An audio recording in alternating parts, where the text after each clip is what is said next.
வராகி தாயின் சக்தி வாய்ந்த சத்திய வாக்கு இது. என் தங்கமே, உன்னை நீ யாருக்கு நிரூபிக்க வேண்டும் என்று நினைக்கிறாய்? உன்னை உன் அன்னையான நான் அறிவேன். உன் வாழ்க்கை முழுவதையும் நான் அறிவேன்.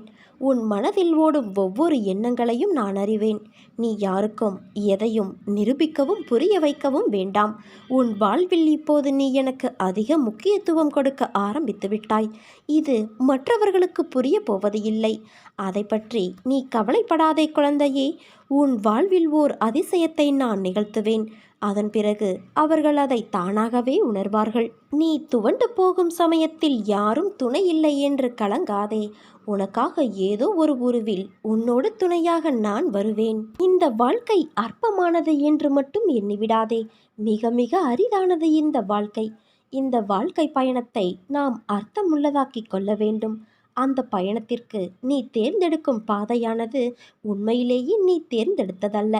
உன் வாழ்க்கையும் உனக்கான பாதையும் அந்த வாழ்க்கை பயணத்திற்கான செயல்களும் நீ தேர்ந்தெடுத்ததல்ல. நீ செயலாற்றுவதும் அல்ல. இவை அனைத்தும் ஏற்கனவே தீர்மானிக்கப்பட்டது குழந்தையே. அப்படி தீர்மானிக்கப்பட்ட வழியில்தான் நீ நடந்து கொண்டு இருக்கிறாய். உன் வாழ்க்கை தீர்மானிக்கப்பட்டது என்பதை புரிந்து கொண்டு உணர்ந்து கொண்டால் உன் வாழ்வின் நோக்கம் என்னவாக இருக்கிறது என்பதில் உனக்கு ஒரு தெளிவு கிடைத்துவிடும். இதில் உனக்கு தெளிவு வந்துவிட்டால் உன்னுடைய வாழ்க்கை உன்னதமானது என்பதையும் நீ புரிந்து கொள்வாய். ஆனால் இதை பலரும் புரிந்து கொள்வதே இல்லை. சக்தியின் உன்னதங்களை தெரிந்து கொள்வதே இல்லை. ஏற்கனவே திட்டமிட்ட உன் வாழ்க்கையில் மேடு பள்ளங்கள் ஏற்படலாம், நிறைக்குறைகள் ஏற்படலாம், கஷ்ட நஷ்டங்கள் இருக்கலாம். இன்னும் சொல்லப்போனால் இந்த உலகம் யுத்தக்களம் போல இருக்கிறது என்று நீ நினைக்கலாம். நம் வாழ்க்கையே யுத்தமாகி இருக்கிறது என்று வேதனைப்படலாம்.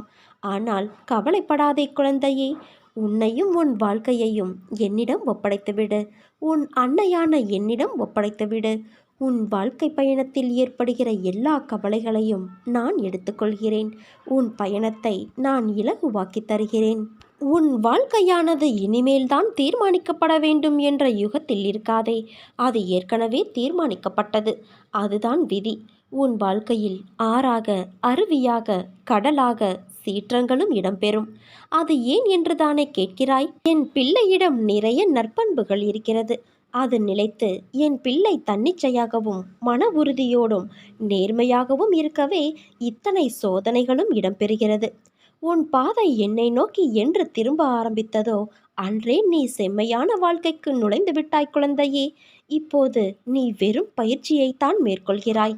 நிச்சயம் நீ முன்னேறி அனைத்திலும் வெற்றி பெறப்போகிறாய். அதற்கான மாறுதல்களை உன் வாழ்க்கையில் நான் இடம்பெற செய்துள்ளேன். அது உனக்கு நன்றாக புரியும். பணம் என்ற சொல் வெறும் காகித சொல் என்று இரு. அதற்கு முக்கியத்துவத்தை நீ கொடுக்காதே. உன் வாழ்க்கை என்னில் சங்கமித்து உள்ளது. நீ நிச்சயம் நன்றாக இருப்பாய் குழந்தையே. என் அருளும் ஆசையும் எப்போதும் உனக்கு உண்டு. தீராத பிரச்சனை என்று இங்கு எதுவுமே இல்லை. துணிந்து செயல்படு. உனக்கு துணையாக உன் அன்னையான நான் இருக்கிறேன். நீ இனி மகிழ்ச்சி பாதையில் செல்ல இருக்கிறாய் குழந்தையே. உன் கர்மா முடிந்து விட்டது. நீ கொடி கட்டி பறக்கப் போகிறாய். உன்னை நான் எப்போதுமே கைவிட மாட்டேன் குழந்தையே. உன் அன்னையான நான் நீ நாளை காலை தூங்கி எழுந்ததும் உன் கண்முன்னே காட்சி தரப்போகிறேன்.